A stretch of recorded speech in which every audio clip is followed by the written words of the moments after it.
አንድ ጎማው ብቻ ከአንድ አዋቂ ሰው ቁመት የሚረዝም ከፍተኛ የሆነ ጉልበት ያለው ግዙፍ ማሽን አይታችሁ ታውቃላችሁ? ወደ ማዕድን ማጓጓዣ መኪናዎች ዓለም እንኳን ደህና መጣችሁ። በማዕድን ስፍራዎች ከፍተኛ መጠን ያለው አፈርን ተሸክመው ሲሽከረከሩ የምታዩቸው እነኚህ መኪኖች ናቸው። ዛሬ እነዚህ አስደናቂ ማሽኖች እንዴት እንደተፈለሰፉ፣ ለምን እጅግ በጣም አስፈላጊ እንደሆኑና መካኒካል መሐንዲሶች ይህንን አስደናቂ ዲዛይን እንዴት እንደነደፉት በጥልቀት እንመለከታለን።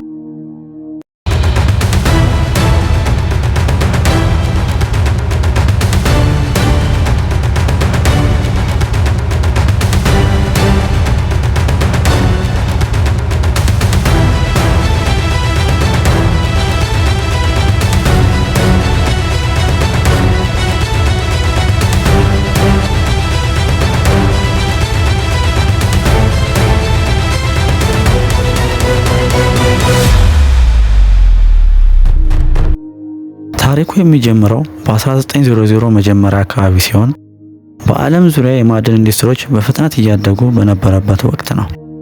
ሰራተኞች ትናንሽ መኪኖችንና የባቡር ጋሪዎችን ይጠቀሙ ነበር፣ ነገር ግን በቂ ቁሳቁስ መሸከም አይችሉም ነበር። ማዕድናት እየሰፉና እየጠለቁ ሲሄዱ ኩባንያዎች በአጭር ጊዜ ውስጥ እጅግ ብዙ አፈር ማንቀሳቀስ የሚችሉ ተሽከርካሪዎችን ፈለጉ። ሐሳቡ የመጣው ያኔ ነበር። ለማዕድን ስራ ብቻ የሚያገለግሉ መኪናዎች ወይም ትራኮች ብንሰራስ የሚል ሐሳብ መጣ። ይህም ትራክ የሚከተሉትን ኳሊቲዎች ያካተተ ነበር። እጅግ ሰፊ የጭነት ማጠራቀሚያ፣ በኮረብታዎች ላይ መንቀሳቀስ የሚችል፣ ያለ እረፍት ለ24 ሰዓት መስራት የሚችል ነበር። የመጀመሪያው ይህ የማዕድን ማጓጓዣ ትራክ ዲዛይንም በዩናይትድ ስቴትስ ኦፍ አሜሪካ ውስጥ ሊነደፍ ችሏል። ከ1930ዎቹ እስከ 1950ዎቹ እንደ ካተርፒላር እና ዩክሌድ የተሰኙ የአሜሪካ ኩባንያዎች ለማዕድን ስራ ብቻ የተሰሩ ግዙፍ ልዩ ዓላማ ያላቸው ትራኮችን መፍጠር ጀመሩ። እነዚህ መኪኖች ብዙ ነገሮችን መቀየር ጀመሩ። ለመጀመሪያ ጊዜ በማዕድን ማውጫ ስፍራዎች እነዚህ ትራኮች በአንድ ጉዞ በመቶዎች የሚቆጠሩ ቶን አፈርና ድንጋይ ማንቀሳቀስ ወይም ማስወገድ ጀመሩ። እናም ይህንን ትራክ በዓለም ዙሪያ ያሉ ኩባንያዎች መስራት ጀመሩ። እንደ ካተርፒላር የአሜሪካ ኩባንያ፣ ኮማሱ የጃፓኑ ኩባንያ፣ ሊብሄር የጀርመኑ ኩባንያና ቢላዝ የቤላሩሱ ኩባንያዎች ናቸው። የማዕድን ማጓጓዣ ትራክ መንደፍ ማለት ልክ እንደሚንቀሳቀስ ህንፃ መገንባት እንደማለት ነው። መሐንዲሶች ይህንን ትራክ በሚነድፉበት ጊዜ የሚከተሉትን ነገሮች ማገናዘብ ነበረባቸው።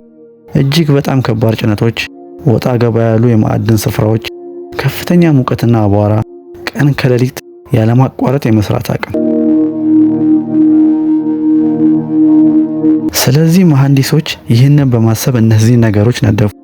ከፍተኛ ጥንካሬ ካለው ብረት የተሰሩ ግዙፍ ፍሬሞች፣ ሹል ድንጋዮችን ለመቋቋም የተሰሩ ግዙፍ ጎማዎች፣ ከፍተኛ ኃይል ያላቸው ሞተሮች፣ በመቶዎች ቶን የሚቆጠር ነገሮችን የሚያነሱ ሃይድሮሊክ ሲስተሞችና ከፍተኛ የሆነ ጭነት ይዞ ያለምንም ችግር መቆም የሚያስችለው ብሬኪንግ ሲስተም ናቸው።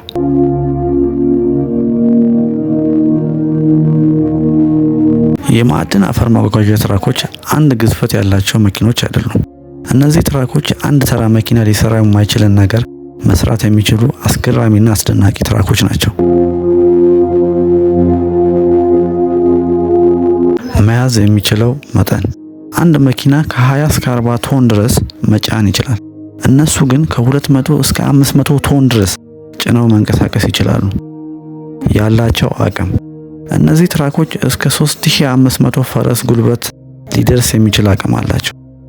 የሚሰሩባቸው አካባቢዎች ለመስራት በጣም አስቸጋሪ በሆኑ አካባቢዎች ላይ ልክ እንደ ጭቃማ፣ ድንጋያማ፣ ገደላማና ከባድ ዳገትና ቁልቁለት ላይ ያለምንም ችግር መንቀሳቀስ ይችላሉ። እነዚህ ትራኮች የማዕድን ኢንዱስትሪው አከርካሪ ናቸው። በማዕድን ስፍራ ውስጥም እንደ ከሰል፣ ወርቅ፣ መዳብ፣ ብረት ያሉ ማዕድናትን ከአፈር ጋር አድርገው ያንቀሳቅሳሉ።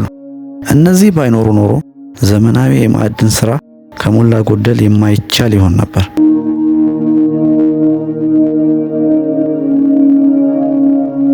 የዓለማችን ትልቁ መኪና ቢላዝ 75710 ይባላል። በአንድ ጉዞ 450 ቶን መሸከም ይችላል። ይህም ማለት ሙሉ በሙሉ የተጫኑ የአዲስ አበባ ከተማ 4 ወይም 5 ባሶችን በአንድ ጊዜ እንደመሸከም ነው። መካኒካል መሐንዲሶች በዚህ ፈጠራ ውስጥ ትልቅ ሚና ተጫውተዋል።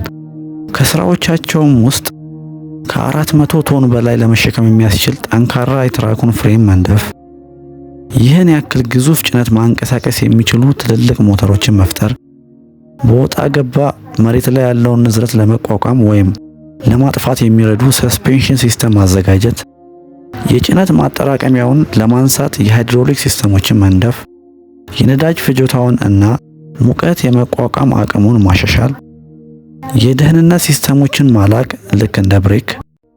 እነዚህ የመሐንዲሶች ስራዎች አንድ የላቀ ለማዕድን ኢንዱስትሪው የጀርባ አጥንት የሆነ ትራክ እንዲያገኙ አድርጓቸዋል። እነዚህም ትራኮች ወደ ሀገራችን ኢትዮጵያ ሲገቡ ታይተዋል። ይህም ማለት ሀገራችን ኢትዮጵያ በማይኒንግ ዘርፉ ላይ ትልቅ እርምጃ እየተራመደች እንደሆነ ማሳያ ነው።